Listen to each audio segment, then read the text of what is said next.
ഞാനും കീർത്തനയും കൂടെയാണ് പാടിയത്. സരിഗമപ്പയിലുണ്ടായിരുന്നത് കീർത്തനയും കൂടെ പാടിയത്. കീർത്തന എനിക്ക് തോന്നുന്നു നിങ്ങൾ തമ്മിൽ നല്ലൊരു നല്ല പെയറായിരുന്നു തോന്നുന്നു. ആക്ച്വലി അതെന്താന്ന് വെച്ചാൽ എനിക്ക് ഏറ്റവും കൂടുതൽ എന്റെ കൂടെ പെയറായിട്ട് പാടാൻ കിട്ടിയിട്ടുള്ള കീർത്തനയാണ്.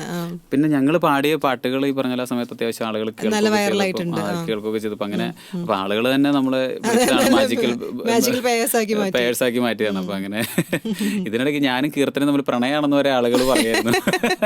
അപ്പൊ ഞാൻ കല്യാണം കഴിച്ചപ്പോ കീർത്തനയ്ക്ക് അന്ന് വരാൻ പറ്റില്ല, കോവിഡിന്റെ ഇടയ്ക്ക് ആയതുകൊണ്ട്.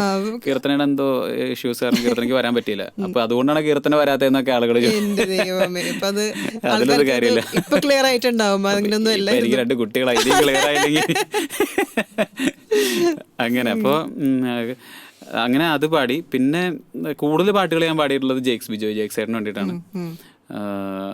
ഇപ്പൊ റീസെന്റ് ഒരു പാട്ട് പാടിയിട്ടുണ്ട്. അപ്പൊ അത് എന്ന് വരികയെന്ന് അറിയില്ല. ഇപ്പൊ പാട്ടിന്റെ കാര്യം ആയതുകൊണ്ട് നമുക്ക് ഉറപ്പൊന്നും പറയാൻ പറ്റില്ല. ഇപ്പൊ അതിപ്പോ നമ്മളെ മാത്രം കാര്യമില്ല. ഇപ്പൊ ഒരു സിനിമ എന്ന് പറഞ്ഞ ഒരുപാട് ആളുകളുടെ പ്രയത്നമാണ്.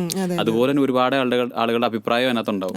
അതൊന്നും ഒരു തെറ്റല്ല. അപ്പൊ നമ്മളൊരു പാട്ട് പാടിയെന്ന് കരുതി ആ പാട്ട് വരണമെന്നില്ല. ഇപ്പൊ സിറ്റുവേഷനെ പാട്ട് സ്യൂട്ടായില്ലെങ്കിൽ ഇപ്പൊ ഒരു ഗായകനെ വെച്ച് നോക്കിയിട്ട് അവർക്ക് പാട്ട് അത് അങ്ങനത്തെ ഒരു കാലഘട്ടത്തിലല്ല നമ്മൾ ചെയ്യുന്നത്. സിനിമയാണ് ഇമ്പോർട്ടൻറ്റ്.